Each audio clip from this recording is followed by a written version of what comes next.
Hey friends, today's episode is brought to you by Engagio, the leader in account-based marketing and sales with their all-in-one solution. Are you familiar with account-based marketing and sales?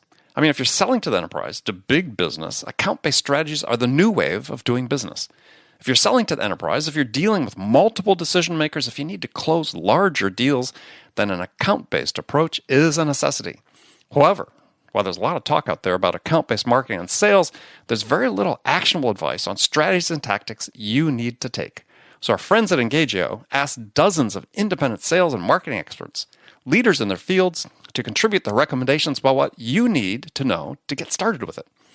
And Engagio has compiled the collective wisdom of these experts into a most comprehensive guide that reveals everything you need to know about using account-based strategies to win bigger deals. It's called The Clear and Complete Guide to Account-Based Sales Development. It's free, and you need it. So head over to engagio.com/accelerate and grab your copy today. That's engagio.com/accelerate. Okay, let's do the show.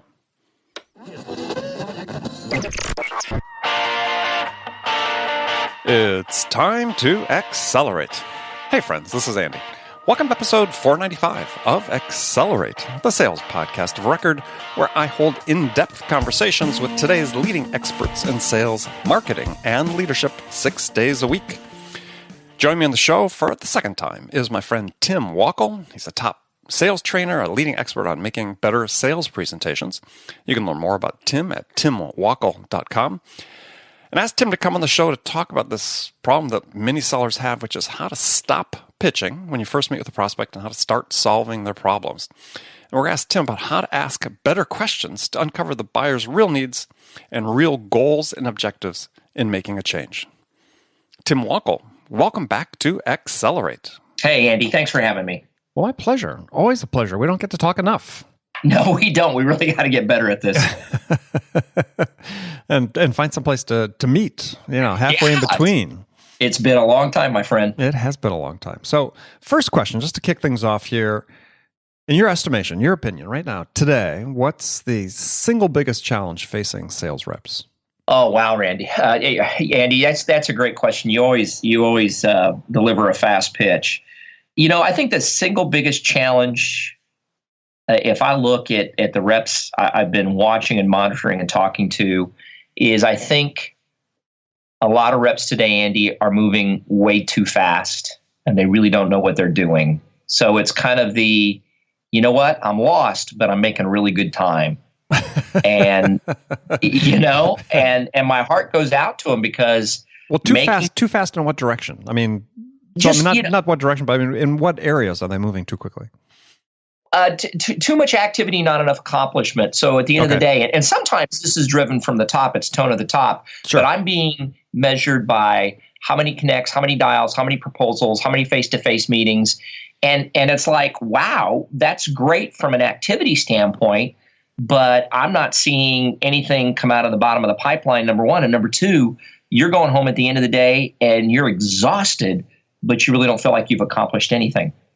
Which is not sustainable. Yeah, that's just, so, I'm a big fan of, hey, look, let's just tap the brakes. Sometimes we got to slow down to get more done, and let's have a plan. Let's know how, let's work. It's the fundamentals. And Andy, that's my heart. I've always been a fundamental guy. So it's like, hey, sure, listen, me too. What's your story? What's your go-to-market strategy? What's your plan for follow-up? What's your cadence? What's your methodologies? What's your mediums? How do you engage? How do you propose? I mean, and some guys get tired of hearing it, but the people that really have mastered the basics, I think, have mastered a lot, and that's still the model I aspire to. Yeah, no, I agree 100%. I just gave a webinar on that. I probably even go a step lower on the basics. Just what happens when two people talk, right? That's if your sales process isn't set up in support of making that moment when a sales rep talks to a customer, that first human-to-human interaction or any human-to-human interaction in their buying process, if your process isn't set up to make that as value-laden and as impactful an interaction as possible, then your process is out of whack. Well, your process is out of whack, and maybe you don't have the skills to support the right process. It's the art of the dialogue, art of the conversation. But we seem to be so metric-driven. Which I think is what you're talking about. Yeah, it, it is. I don't know. I mean, a lot of that, to me, I see that driven by coming from the top. We've seen certain people, people written, Mike Weinberg and others have written a book about sales management that, have addressed this and been hugely popular. Is that, that the tone is really set by CEOs and senior management that more. And to your point, is not really digging down into it and say, okay, well, how can we do less but achieve more? Yeah. Well, and I think Weinberg, I love Mike's stuff. He just makes me laugh when I read his stuff because I think he's taking a lot of people to task that maybe should be taken to task. I think there's just this fear of, I really don't know what's going on in my organization, so I just want people to do more. And I figure if we do more, we'll get more. And again, that's not I think there's a metric, and the metric is how much business are you producing? And all those other things, I don't think are necessarily very good indicators. Yeah, I was giving a talk recently and told sales reps that basically, one of the issues that they have is that they're not putting their own stamp on their selling, right? They're not playing to their strengths. And as a result, we've got these people that are sort of marching in conformity, right? Those directives coming to the top. We need this many dials, these many conversations, blah, blah, blah, blah. The consequence is that I said, we've got these robots basically in sales. Yeah. As you said, they go home every day exhausted, both physically and mentally, because they didn't accomplish what they wanted to accomplish. And to me, a big part of the problem is that we don't let people loose anymore, right? If you look at the people at the top, they're doing their thing, right? You look at the top performers, they're not queuing to the process 100% of the time, right? They've developed their own way of doing things. And I think what keeps sort of the people that aren't the top performers back is they don't have that confidence to go try their own thing. Yeah. Yeah. They look across the fence and they see the stallions running wild, but they're afraid to try. And, right. I think you're spot on that, you got to put your stamp on it. You've got to be unique. Otherwise you're going to get lost in the noise. Oh, absolutely. I mean, the noise internally in your own company, right? Because you're not going to get the confidence of your managers. And so, the pressure is going to be on you to conform, right? Yeah. Hit the metrics and so on, but turn the metrics on its head. When I gave this presentation, I said, so finish the story is, I got a question at the end of it. It's like, so you're telling me I shouldn't do what my manager says? and sometimes, don't. I mean, you got to find what's going to work for you. And if you're just, like I said, following that rigid process, you're never going to determine what that is. Right. Well, it points to an engagement last month. We're talking about, the art of follow-up. What does effective follow-up look like? How do you know when you're being persistent, not becoming a pest? Mm-hmm. And long story short, we're doing a deep dive with one rep in particular who takes great pride in following, the CRM manifesto on this is how we're following up. And the rep had made 5-6 different attempts to reach this prospect who had gone dark. And so the question to the rep, Andy, was, gee, what do you think's going on here? And the rep turned to me and says, I'll be honest with you, Tim. He says, I just don't think this prospect is interested anymore. And I looked at what his follow-up plan looked like. I looked at what he was doing, and I said, son, I'm not sure if the prospect's not interested, but I'm pretty convinced you're not interesting. and that's kind of hard. That's tough love. Sure. But, if I called you every Thursday for 6 weeks and left you a message, Andy, saying, hey, it's Tim, I'm just checking in, I don't know that you'd be real motivated to pick up the phone and call me back. So we've got to absolutely not. We've got to put our spin on it. Well, yeah. Well, and that is part of what we're just talking about is what are you doing that's worth the customer's time? Because if people stop talking to you, they made that decision. You're just, as you said, for whatever reason, whether they're uninterested or they find you uninteresting. Yeah. They've made this calculation and this mathematical calculation. Yeah, I don't get any return on this investment of my time talking to you. Well, but they should. Early on, one of the first sales managers I had, trapped me because it was like, do your customers consider you to be valuable? I said, oh, of course they do. And his follow-up question was, would they be willing to pay for a sales call? And that was like, ruh-roh. That's a real Good question. That's a trap question.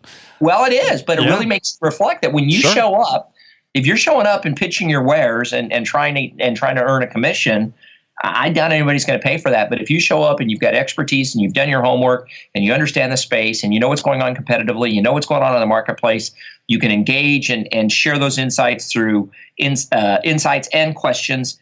Yeah, that's somebody I want to spend some time around. Mm-hmm. Yeah, I was laughing when you were saying that because they actually had one company I was at where I actually had this group of customers that paid me to write proposals to them. Wow. So, it was interesting. It was only a small number of customers that we could get away with it on, but anyway, Sweet.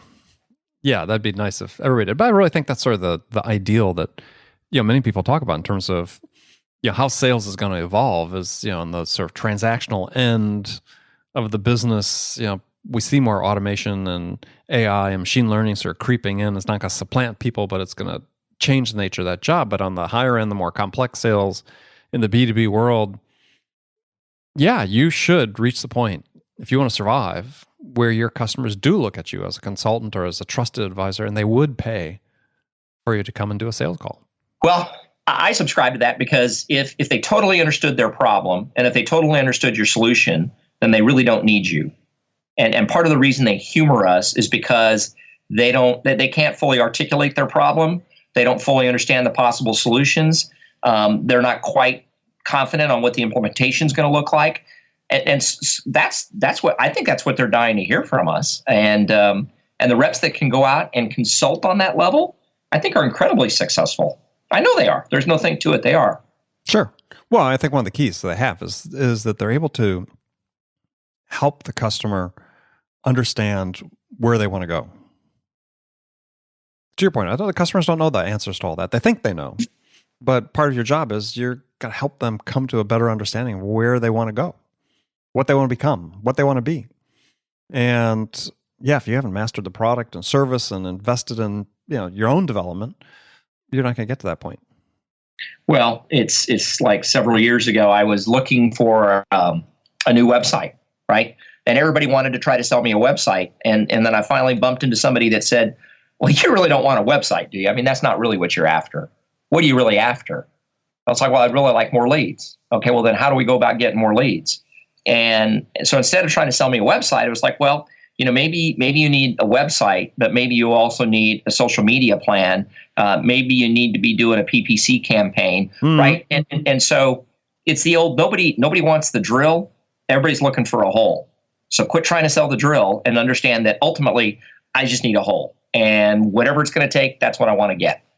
So, sort of, going a different direction a little bit on the conversation is we're talking about communicating and trusted advisors and so on. You work with a lot of people on presentation skills. So how does that factor into credibility building, trust building, and so on? I mean, you look at a lot of sales processes, that trust factor really has to exist before you even get the opportunity to go in and really present. Well, so I look at it. My experience, Andy, is the presentation typically happens at two prominent times in the selling process. It'll either happen real early. Like there's some industries, some markets where it's like they'll invite you in and they just want you to pitch. And if you're successful, you get invited and you've got a seat at the table. And if you're not successful, then you don't even get a chance. And then I see a lot of presentations happening then at the end of the selling process, where you've done all your due diligence, you've done all your discovery, and now you're kind of doing your firm and final. And in both those situations, right, if you're not good at presenting, you're either A, not going to get a seat at the table, or B, you're going to invest a lot of time, energy, and effort. And then at the end of the selling process, you're not going to be able to punch it across the goal line. And it continues today, Andy, to be well, here's what I'll tell you is everybody's like, oh, our presentations are so unique. They're so different. We're very, very different. And you're not. You're not. I don't even have to look at your deck, and I can tell you right now that your deck is not different than every other deck I'm seeing, because there's a lot of similarities in what reps are doing today. And to me, it's just low-hanging fruit. It really is. Well, what do you mean low-hanging fruit? That so many presentations today are so bad that if you would take a little time, energy, and effort to really work on what does it take to put together an effective and deliver an effective presentation, you could be a rock star. I think you could sell ice to Eskimos because everybody else is just beating the same old drum and it just doesn't work. All right. So let's talk first about what everybody's doing that's the same. Then let's go to what you should be doing that'll be different. Well, I think the thing, so I see a lot of mistakes. One of the most common mistakes, like the mistake number one I see a lot of, Andy, is just not really understanding the audience. And what I mean by not understanding your audience is that, I get involved and it's like, okay, so tell me about this presentation, tell me about your audience. And if I hear things like name, rank, serial number, email address, and where they fit on the org chart, it's like, look, Sparky, that's really insightful, but you're not ready to present. Because you really don't understand the who, the how, the what, the where, the when, and the why. And so, a lot of presentations, as you know, Andy, are kind of all over the place. It's a little bit of that, a little bit of that, and a little bit of this other thing. And the reason they're all over the place is because you haven't really truly defined what the opportunity is. You haven't really truly defined what the customer's looking for. I mean, the best presentations, this is very simplistic, but the best presentation is you get done delivering it, and the customer goes, wow, that's exactly what I'm looking for. And that little voice inside your head goes, yeah, I know, because I spent some time figuring this out, and I knew that's exactly what you wanted, and that's why I presented it to you. So we eliminate this mind reading, and it's like, look, I got to do my due diligence. I want to make sure I'm sharing ideas that are insightful, impactful, and on target. And I ain't going to do that until you've given me the access to the information I need to have. Yeah, I was going to say that I always find the best presentations are the ones that you actually don't give. Yeah. Because, I mean, for me, when I look back on, real major presentations that we had to prepare, whether it was, to a customer or whether it was to an investor, is the best meetings are always those where the laptop stayed closed. Yep. You're prepared, but you engaged in conversation and covered the same material, but I've all done as a conversation and through questioning. And yeah, everybody walks away and thinks, hey, that's one of the best meetings we've had. Yeah, exactly. But because you understand what's going on and you're telling a story. You're kind of, the whole thing when making a presentation, I'm often telling reps, look, let's design this in analog and deliver it in digital. And way too often, reps get strapped into trying to design it in digital, right? So the first PowerPoint slide, they type the word welcome, and they're like, okay, I'm really rocking now. This is going to be good. And the last slide, you know what the last slide says? Thank you. And it's like, whoa, we get some bookends here, brother. Let me tell you, they've never seen this before. Keep going, son. Yeah, I finished slide 100 and slide 1. So now there's only 98 to fill in between. Yeah, good luck. Yeah. Well, so we talked, I understand the problem. And I think one is also, in addition to just content, is just presentation style, presentation capability, if you will. That's a problem I see all the time. Is people don't practice enough. And what they do is they leave their practice until they actually have a presentation instead of having something they should be practicing all the time. Right. I mean, and we do this as public speakers, right? We have sort of our set speeches that we carry around in us and we'll modify and tweak them, but give us 20 minutes and we can probably give them, whether we have a slide deck or not. The problem with the reps is they become handicapped and reliant on the slide deck. Right. And if you ask them to talk without it, impossible. Yeah, and that shouldn't be the case. I mean, it's practice, right? It's this commitment. And you just don't see it unless it's, like I said, it's something that's coming together. So when people do have a presentation, they've got to practice. I mean, what do you recommend as sort of the best practices for them in terms of recording it, giving it to their peers, how many times they should rehearse it? I remember there used to be rules of thumb about how much time you should spend in developing a presentation compared to the length of the presentation. My advice, Andy, has always been, and you hit the word, it's to rehearse. Oftentimes reps think that, forget reps. I mean, I'll speak in first person. Early on in my sales career, I'd be seat 21D on an American Airlines flight, and I got my laptop open, and I'm going through the deck. Mm-hmm. And that little voice inside my head, he is brilliant. It's like, oh, they're going to laugh at this. Oh, they're going to go wow at this. They're going to cry when I say that. So that little voice inside your head is usually a pretty doggone good presenter.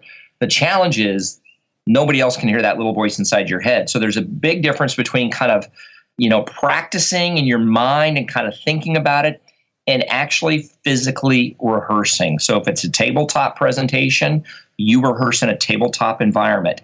If it's a stand-up presentation in a boardroom setting, you try to get as close to the real deal as possible. If it's going to be, a group setting with 25, you want to try to rehearse in an environment that is going to be as similar as possible to the environment you're in. And that seems so fundamental, so basic, but oftentimes, again, it goes back to what we talked about earlier. We're running around so fast that we don't even think about doing that. And then we get in front of the customer and we launch and it's like, I don't know what to say. Yeah. I don't know what to do. I'm not even confident what's on the next slide. Well, so I'll give you a couple examples. One is when you're going in to talk to let's say it's a big pitch to a stand-up pitch to a corporation, but you're going to be in a boardroom. Have them send you a picture of what the boardroom looks like. And where you're going to be standing. And this is not crazy at all because, I had an experience once where I knew I was going to be in a boardroom, telling the story on myself. I knew I was going to be in a boardroom.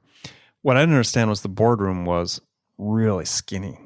And so basically they had room on each side to slide into their chairs and slip their legs under the table, but you couldn't walk around behind the chairs on either side. And I had rehearsed in a boardroom where there was plenty of room to wander around. And there was no room in front of the slides. And so it was, it was not my best moment because I was trapped. I rehearsed a certain way. The movement was, I thought was, part of it.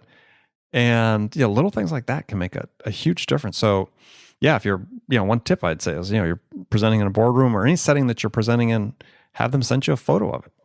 Somebody walking with their phone, your point of contact, take a couple pictures and send them to you. Well, it's an area that all of us can improve in. Well, and I think, but the rehearsal thing is critical. I love that you brought it up because for me, again, as people think these things through in their head, is you have to give a presentation. I think at least twice before you give it, and actually rehearse it start to finish with people watching in a similar setting as you talked about, because especially if you have a slide deck, the transitions between slide to slide.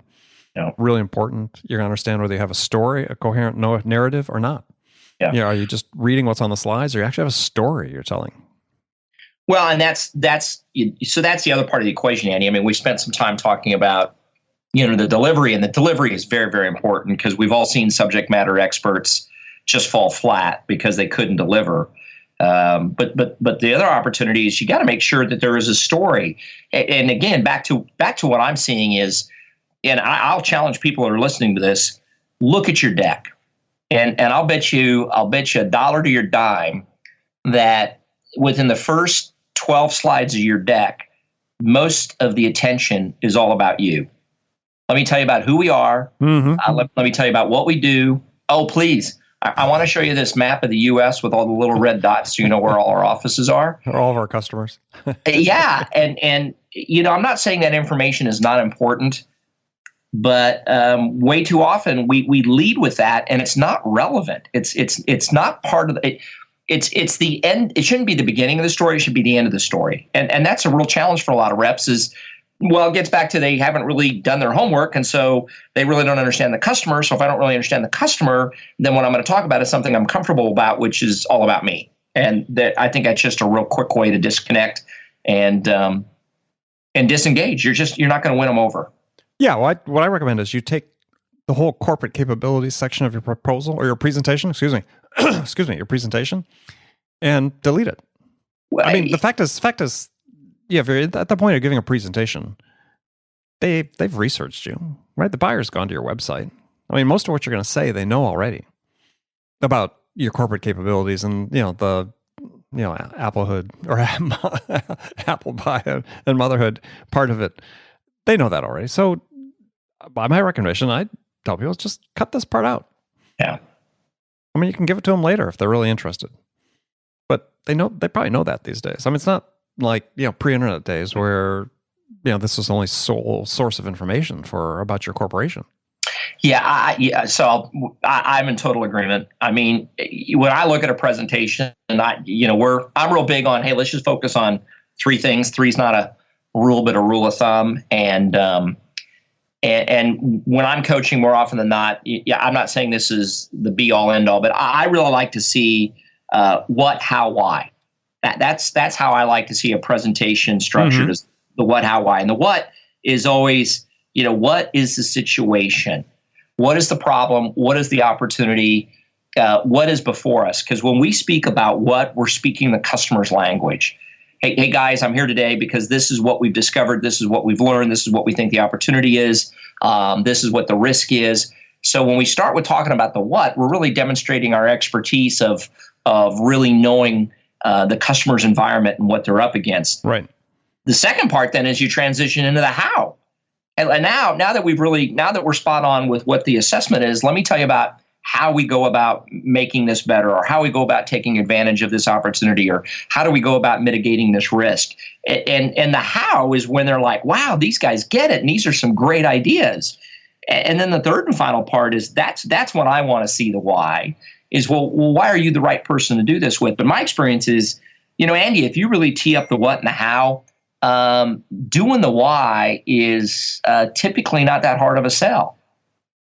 And kind of the little picture I always like to use is it's the old emergency room example, right? If you got ill tonight, you had a bad meal, and you got a little bit of food poisoning, and you got rushed to the emergency room, and that attending physician comes in, do you want him to start with the why? Which is how most decks start, right? Hey, let me tell you a little bit about this hospital. Let me tell you a little bit about the staff. Let me tell you about where I got my undergrad. Let me tell you about where I did my internship, right? You would be like, no, dude, the first thing I want to hear out of your mouth is what? What in the world is wrong with me? The second thing I want to hear from you is, how are you going to fix it? How are you going to make me feel better? And then if and only if I'm interested, then I may want to hear why this is the right facility, why you're the right doctor. But again, if you focus on the what and the how, I think you're going to win friends and influence people.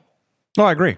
Yeah, I mean, if you look at decisions, and has been writing about this, is that the decision really breaks into two parts. Almost every decision. One is, a binary decision. The first decision is a binary decision. Are we going to do this or not? Are we going to change or not? And then the second decision, I call it the choice, is, okay, having decided to do it, who are we going to do it with? And to your point is, if you do a great job of helping the buyer understand the how and the what, you become the obvious choice for the why. I would think so. Yeah. Because again, my experience is most of the decks I see, we just spend way too much time talking about the why. Yeah, and that's because people don't understand this decision, how decisions get made. Yeah. And so and this was, I think, a professor at Ohio State University, I forget his name, Paul Nutt, I think, maybe, who wrote about this is and read about it in several books, and it makes a lot of sense. And actually he, has expanded that beyond just, business decision making, but also in personal decision making is, it's always sort of this two-step thing. A, are we going to do it or not? And B, if we're going to do it, who are we going to do it with? Yep. And everybody sells to the who we are going to do it with, and they sort of miss the whole opportunity on the what and the how. Yeah. And that's, they sell past what they should be selling. So now, have you seen anything different in the trends in terms of presentation? Because I'm always interested in this, is you would think by now people have gotten away from the heavy bullet-laden slides. I mean, what are you seeing recently? I haven't seen that many new things myself, but I'd be interested to see what you're seeing out there. I'm seeing some of the same old stuff. I met with a client yesterday that wanted help with a pitch that they had to make to some investors.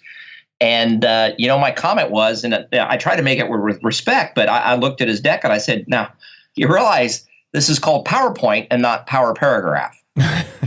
and he kind of looked at me because— You've always got the bon mot.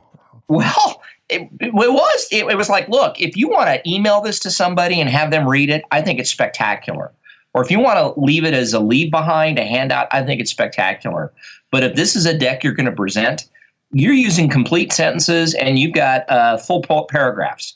Why would you do that? And that's one thing, again, and maybe it's just the way I think about it. If you can send me your deck and I can read it, then just send me your damn deck. I really don't need you. And so why in the world would you do that? I mean, and it's not like I'm some sort of genius, but when people want copies of my training deck, it's like, I'm more than happy to send it to you because you know what? you're not going to be able to figure out what the story is. The presentation, the PowerPoint, is a visual aid, and so it's helping support my story.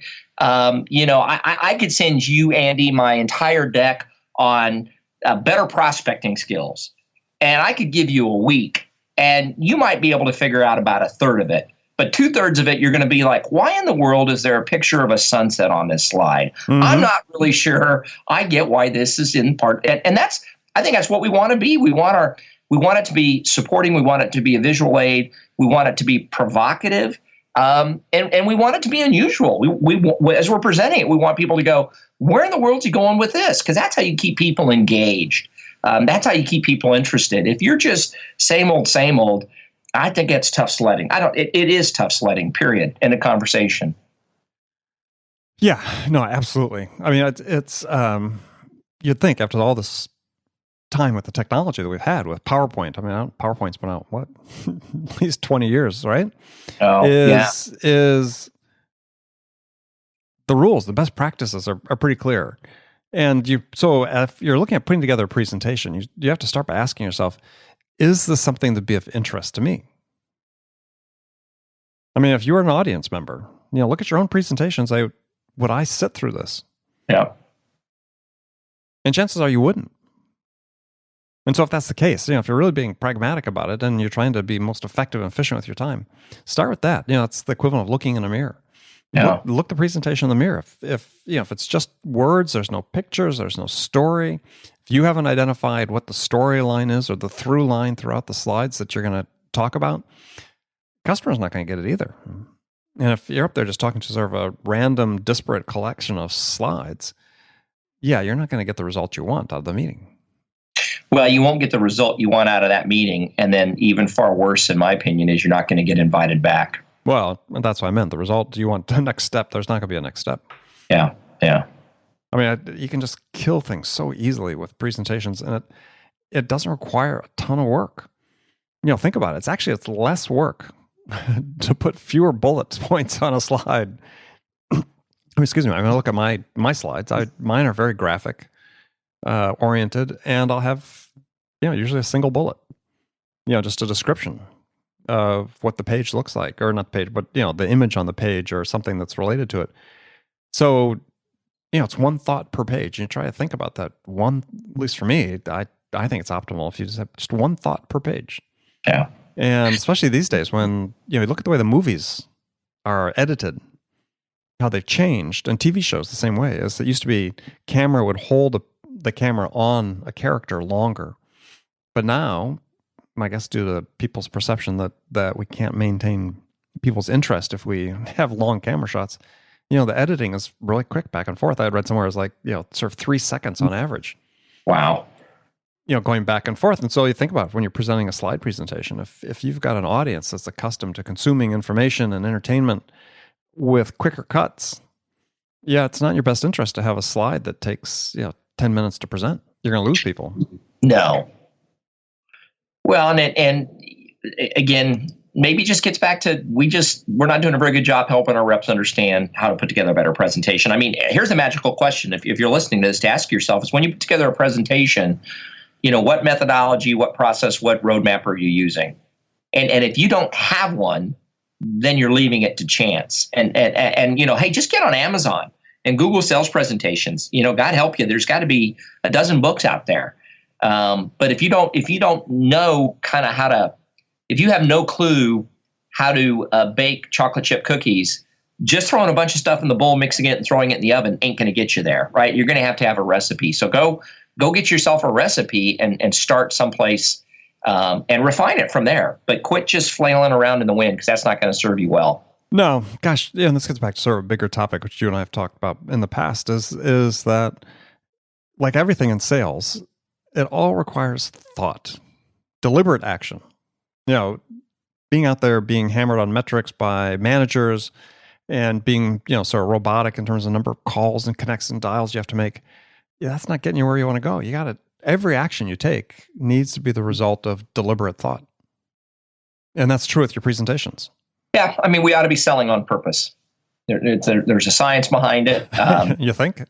Well, told somebody after 3 decades of being around top performers, certain patterns of success begin to emerge. Right. You know, I've done this for a while, and it's not like I got it figured out. But you start seeing what works, and you want to grab onto that and copy and paste it to the best of your abilities. Excellent. Tim, as always, pleasure to talk to you. So how can people connect with you? You can always check out the website, timwackel.com, TIMWACKEL.com, or pick up the phone. Do you need help spelling your name? Yeah, sometimes. That pause. Or go old school. Pick up the phone. One of the biggest chuckles I get, Andy, is when people call and I answer the phone. Yeah, and they're like, "Why are you answering the phone?" It's like, well, because the sooner you quit shopping, the faster I get an order. So pick up the phone, give me a call, 214-369-7722. If I'm not here, leave a message, and if I don't get back to you in 2 hours, something has gone terribly wrong in my life. So visit the website, pick up the phone, give me a call. We'll chat. Well, unless they call you right as you're ready to tee off. Oh, I'll still make time to call you back. Okay, perfect. I thought they don't forbid cell phones on your golf course. No, they do. we got to pay those bills somehow. Yeah, I was going to say. All right. Well, Tim, great to talk to you as always. And friends, thank you for joining me again today. Remember, come back, join me again tomorrow. We have another excellent guest. Until then, I would really appreciate if you take a second, maybe after this show is over, you got an application on your phone, podcast app. With that, you can subscribe to this podcast. You can leave a review to this podcast. We'd really appreciate hearing from you. So thanks again for joining me. Until next time, this is Andy Paul. Good selling, everyone.